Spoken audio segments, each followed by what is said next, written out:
Bollywood silver screen presenting the Kings daughter. इस कहानी की शुरुआत में हमें मारिया जोसेफ को दिखाया जाता है जो कॉन्वेंट में जन्मी और वहीं पली बड़ी। यहाँ पर रूल्स बहुत स्ट्रिक्ट होते हैं, लेकिन मारिया एक फ्री स्पिरिट है। वो अपने मन से सारे काम करती है। हालांकि समंदर में जाना मना होता है, लेकिन फिर भी वो समंदर में जाती है, जिसके फलस्वरूप उसकी हॉर्स राइडिंग पर पाबंदी लगा दी जाती है।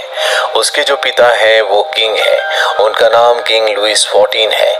वो एक बहुत बड़ी जंग को जीत कर आते हैं और जब वो अपनी प्रजा को संबोधित कर रहे होते हैं तभी कोई उन पर हमला करके उन्हें जख्मी कर देता है और इस घटना के बाद उनके दिल में मौत का डर बैठ जाता है। जब उनका डॉक्टर उनकी मरहम पट्टी के लिए आता है तो वो अपने दिल के डर को अपने डॉक्टर को बताते हैं। उनका डॉक्टर कहता है इस डर से बचने का, निकलने का सिर्फ एक ही तरीका है, आपको मैजिकल अंडर वाटर क्रिएचर की जरूरत है। जब ग्रहण होगा उस दिन आपको उसके दिल को काटना होगा, जिससे आप हमेशा के लिए अमर हो जाएंगे। दरअसल डॉक्टर मर्मेड यानी कि जल परी के बारे में बात कर रहे होते हैं।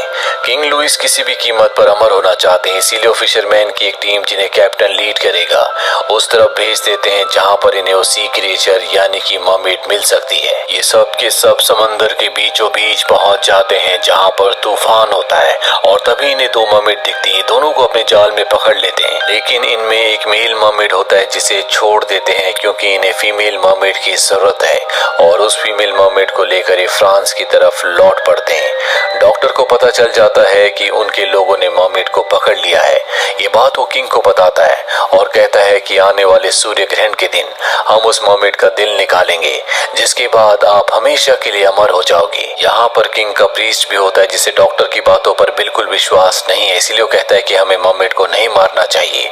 पर किंग डॉक्टर के साथ है, इसीलिए प्रीस्ट यहाँ से जाकर उन किताबों को पढ़ता है जिसमें मर्मेड्स के बारे में, इन रिचुअल्स के बारे में लिखा हुआ है। साथ ही किंग की रिक्वेस्ट पर वो कॉन्वेंट में नन्स को लेटर लिखते हैं कि मैं मारिया को लेने के लिए आ रहा हूँ, जो कि किंग की डॉटर है। दरअसल किंग की डॉटर मारिया के बारे में किसी को नहीं पता और अब जल्दी फादर कॉन्वेंट में पहुंच जाते हैं जहाँ से वो मारिया को लेकर राजमहल आ जाते हैं। पर यहाँ पर किसी को नहीं बताया जाता कि वो किंग की डॉटर है। इसीलिए अगले दिन जब किंग की डॉटर मारिया अपनी हेल्पर जिसका नाम मैगली है, जिससे अब उसकी दोस्ती हो चुकी है, उसके साथ राजमहल में घूम रही होती है तो सब मारिया को बहुत अजीब नजरों से देख रहे होते हैं। एक फाउंटेन के पास जाते हैं और तभी सामने से किंग आने लगते हैं। मारिया बहुत ज्यादा घबरा जाती है और पानी में गिर जाती है। किंग ये देखकर अपने लोगों के साथ फाउंटेन के पास आता है और तभी किंग का एक आदमी जिसका नाम जीन है, जो कि एक बहुत बड़े अमीर आदमी का बेटा है, वो अपने घोड़े से उतरकर मारिया को पानी से निकालता है।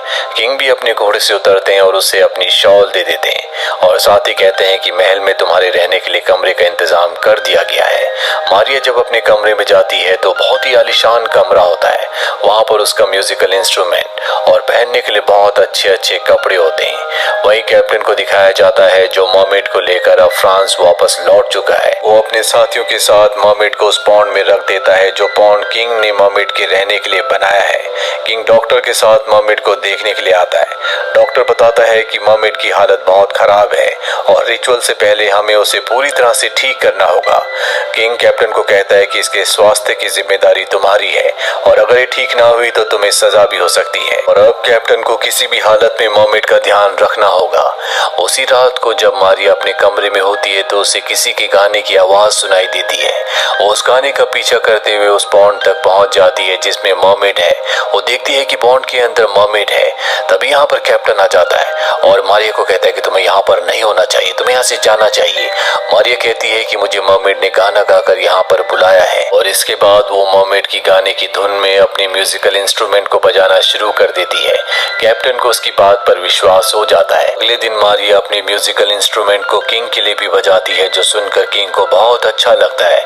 किंग ने दरअसल मारिया को यहाँ पर यही कहकर बुलवाया होता है कि वो यहाँ पर अपने म्यूजिकल इंस्ट्रूमेंट को प्ले करेगी। रात को महल में पार्टी होती है जहाँ पर किंग ने मारिया को भी बुलाया होता है। मारिया की खूबसूरती से सब बहुत प्रभावित होते हैं। यहाँ पर किंग अपने दोस्त के बेटे जीन से मारिया को मिलवा बुलाते हैं। जीन उसे डांस के लिए ऑफर करता है, लेकिन मारिया को डांस करना नहीं आता क्योंकि उसका जन्म कॉन्वेंट में नन्स के बीच में हुआ था जहाँ पर डांस नहीं किया जाता। किंग कहते हैं कि मैं तुम्हें खुद डांस सिखाऊंगा और वो मारिया के साथ डांस करने लगते हैं, लेकिन डांस करते करते उन्हें मारिया के चेहरे पर उसकी मॉम की झलक दिखाई देती है, जिससे वो उसका हाथ छोड़ देते हैं।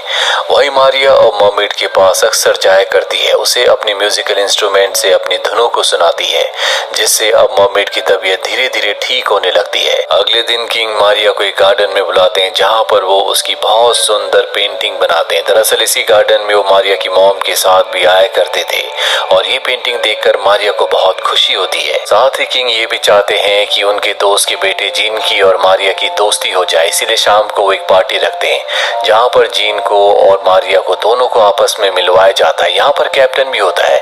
कैप्टन की और जीन की आपस में बहस हो जाती है। अगले दिन कैप्टन और मारिया जब हॉर्स राइडिंग कर रहे होते हैं तो मारिया कैप्टन से पूछती है कि रात को जीन के साथ तुम्हारे आर्गुमेंट्स क्यों हो रहे थे। कैप्टन बताता है कि कुछ वक्त पहले जीन ने मेरे ऊपर कुछ झूठे आरोप लगाए थे, जिस वजह से मुझे जेल भी हो गई थी। और अब यहाँ पर कैप्टन और मारिया दोनों के दोनों अपने घोड़ों को दौड़ाना शुरू करते हैं और इसी दौरान मारिया का एक्सीडेंट हो जाता है, जिससे उसके हाथ में बहुत गहरी चोट लगती है। डॉक्टर कहता है कि अगर हमें मारिया को बचाना है तो उसके हाथ को काटना होगा। ये सुनकर किंग कैप्टन दोनों बहुत ज्यादा परेशान हो जाते हैं। किंग कहते हैं कि हमें एक रात तक और इंतजार करना चाहिए।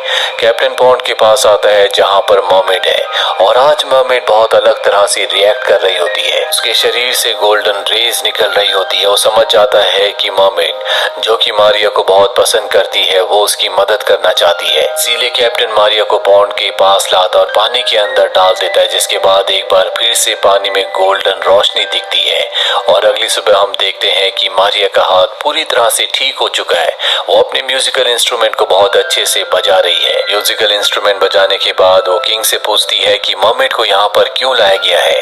किंग उसे झूठ कह देते हैं कि फ्रांस की जनता की भलाई के लिए, पर किंग के जाने के बाद कैप्टन उसे सब कुछ सच बता देता है। किंग सूर्य ग्रहण के दिन मर्मेड को मारकर हमेशा के लिए अमर होना चाहते हैं। ये सुनकर उसे बहुत दुख होता है। दरअसल मारिया और कैप्टन अब एक दूसरे को पसंद करते हैं। कैप्टन को मारिया बताती है कि उसका एक सपना है कि वो मर्मेड को उसके घर वापस भेज दे, और वो ये कैसे करेगी उसे इस बारे में कुछ नहीं पता, क्योंकि मर्मेड को यहाँ से बाहर ले जाना पूरी तरह से नामुमकिन है। रात को एक बार फिर से मारिया को किंग अपने पास बुलाते हैं और कहते हैं कि तुम बिल्कुल अपनी मॉम की तरह दिखती हो। तुम्हारी मॉम मेरी पत्नी थी, लेकिन जब वो प्रेग्नेंट थी तो वो कॉन्वेंट में चली गई थी, वहीं तुम्हारा जन्म हुआ और तुम्हें जन्म देते हुए उसकी मृत्यु हो गई। इसीलिए तुम्हारे बारे में किसी को कुछ नहीं पता। दरअसल अब तक खुद मारिया को भी नहीं पता था कि वो किंग की बेटी यानी कि एक राजकुमारी है।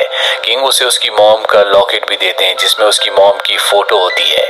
उस लॉकेट को पाकर वो बहुत खुश हो जाती है। किंग उसे बताते हैं कि मैंने तुम्हारी शादी अपने दोस्त के बेटे जीन के साथ तय कर दी है। ये सुनकर वो हैरान हो जाती है।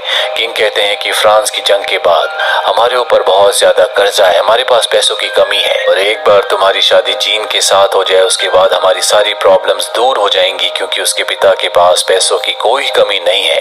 उसके पिता मेरे दोस्त हैं। मारिया जीन से शादी नहीं करना चाहती क्योंकि वो कैप्टन से प्यार करती है, इसीलिए अपने पिता से कहती है कि मैं उससे शादी नहीं करूंगी, जिससे किंग को गुस्सा आता है और वो उसे बंदी बना लेते। लेकिन किसी तरह से वहां से निकलकर वो पॉन्ड में जाती है जहां पर मर्मेड है, और मर्मेड उसे अब एक विजन दिखाती है जिसमें वो दिखाती है कि किस तरह से उसे पकड़ा गया था। वहीं प्रीस्ट किंग को बार बार समझाने की कोशिश कर रहे होते हैं कि हमें मर्मेड को नहीं मारना चाहिए, लेकिन किंग किसी की बात नहीं सुनना चाहते, इसीलिए प्रीस्ट उनके लिए काम करना छोड़ देते हैं। कैप्टन अब उस जगह जाते हैं जहां पर डॉक्टर की लैब है और वहां से वो एक पोस्टर लाते हैं जिसमें ये दिखाया गया होता है कि किस तरह से मर्मेड के दिल को सूर्य ग्रहण के दिन निकाला जाएगा, जो कि अगले दिन है। इसीलिए उस पोस्टर को वो मारिया के कमरे के अंदर डाल देता है, पर डॉक्टर उसे ऐसा करते हुए देख लेता है, जिस वजह से उसे बंदी बना लिया जाता है। वही अब मारिया को पता है कि कल मर्मेड को मारा जाएगा, उसके दिल को निकाला जाएगा। इसीलिए अगली सुबह वो अपने पिता किंग के पास जाती है और उन्हें ऐसा करने से मना करती है, और किंग को उस पर बहुत गुस्सा आता है। वो उसकी बात नहीं मानते और कहते हैं कि आज तुम्हारी जीन के साथ शादी है, तुम्हें तैयार होना होगा। उसे तैयार करने के लिए भेज दिया जाता है। वही डॉक्टर कैप्टन को को कहता है कि आज तुम्हें तालाब को खाली करके मर्मेड को निकालना होगा।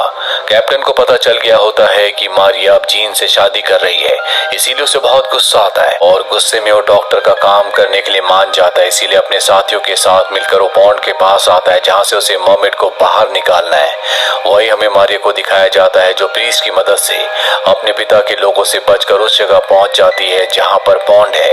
वो देखती है कि वहां पर कैप्टन मर्मेड को निकालने की तैयारी कर रहा है। वो कैप्टन को बताती है कि मेरे पिता जबरदस्ती जीन के साथ मेरी शादी करना चाहते थे, लेकिन मैं तुमसे शादी करना चाहती हूँ, मैं तुमसे प्यार करती हूँ और यहाँ से मर्मेड को किसी भी हालत में हमें निकालना होगा, क्योंकि अगर हमने ऐसा नहीं किया तो मेरे पिता उसे मार देंगे। और अब कैप्टन भी उसका साथ देने के लिए तैयार हो जाता है। दरअसल यहाँ से एक रास्ता है जिससे मर्मेड सीधा सी में पहुंच जाएगी और अब ये उस रास्ते को खोल ही रहे होते हैं कि डॉक्टर यहाँ पहुंच जाता है। दरअसल उसे पता चल चुका होता है कि ये मर्मेड को यहाँ से भगाना चाहते हैं। वो गोली मारकर कैप्टन को जख्मी कर देता है जिससे कैप्टन पानी में गिर जाता है। पर अब तक वो रास्ता खुल चुका है जहाँ से मर्मेड सीधा सी में जा सकती है और ये कैप्टन और मर्मेड से कहती है कि तुम दोनों सी में चले जाओ, यहाँ से निकल जाओ। और खुद वो डॉक्टर को रोकने की कोशिश करती है, डॉक्टर को बांधकर उल्टा लटका देती है और यहाँ से मर्मेड और कैप्टन भागने में कामयाब हो जाते हैं। मारिया भी बाहर जाकर घोड़े में बैठकर यहाँ से निकल जाती है। चर्च में किंग को ये बात पता चल चुकी है कि मारिया यहाँ से भाग चुकी है, इसीलिए अपने साथियों के साथ वो उसका पीछा करते हैं और अब मारिया एक पहाड़ी की चोटी तक पहुंच चुकी है जिसके नीचे सी है। वो देखती है कि कैप्टन और मर्मेड दोनों पूरी तरह से ठीक हैं। ये देखकर उसे बहुत अच्छा लगता है, पर अब उसके पिता किंग भी पीछे आ चुके हैं। दरअसल किंग ने अपने लोगों को ऑर्डर दे दिया होता है कि सी में मर्मेड को एक बार फिर से पकड़ लिया जाए। पर मारिया अपने पिता से कहती है कि अगर आपके दिल में सच में दिल है तो आप मर्मेड को कुछ नहीं कहेंगे ताकि वो मेरी जान बचा सके, और अगर आपने ऐसा नहीं किया तो आज अपनी बेटी को और अपनी इंसानियत दोनों को आप खो देंगे। और ये कहकर वो समंदर में जंप कर जाती है। इतनी ऊपर से कूदने के बाद वो बुरी तरह से जख्मी हो जाती है। हालांकि उसके लोग मर्मेड को पकड़ने के लिए आगे बढ़ रहे होते हैं, लेकिन वो उन्हें रोक लेता है क्योंकि वो जानता है मर्मेड उसकी बेटी की जान बचा सकती है। और तभी मर्मेड अपने मैजिक से मारिया को बिल्कुल ठीक कर देती है। किंग को भी समझ में आ चुका है कि वो जो कर रहा था वो गलत है। मारिया की वजह से उसके अंदर की इंसानियत जो मर चुकी थी अब वो एक बार फिर से जिंदा हो चुकी है। मारिया और कैप्टन एक दूसरे के गले लग जाते हैं। वही मर्मेड भी अपने घर एटलांटिस की तरफ निकल पड़ती है और अब मारिया और कैप्टन दोनों के दोनों शिप में चढ़ जाते हैं। इस कहानी के अंत में हमें दिखाया जाता है कि कैप्टन और मारिया एक बार फिर से मर्मेड से मिलने के लिए अटलांटिस की तरफ जा रहे हैं और जब वो अटलांटिस पहुंच जाते हैं तो मारिया पानी के अंदर जंप मारती है जहां पर हमें पूरा का पूरा एक शहर दिखाया जाता है जो कि मर्मेड्स का है। और इसी के साथ ये फिल्म, ये कहानी यहीं पर खत्म हो जाती है। उम्मीद करते हैं कि ये कहानी आपको पसंद आई होगी।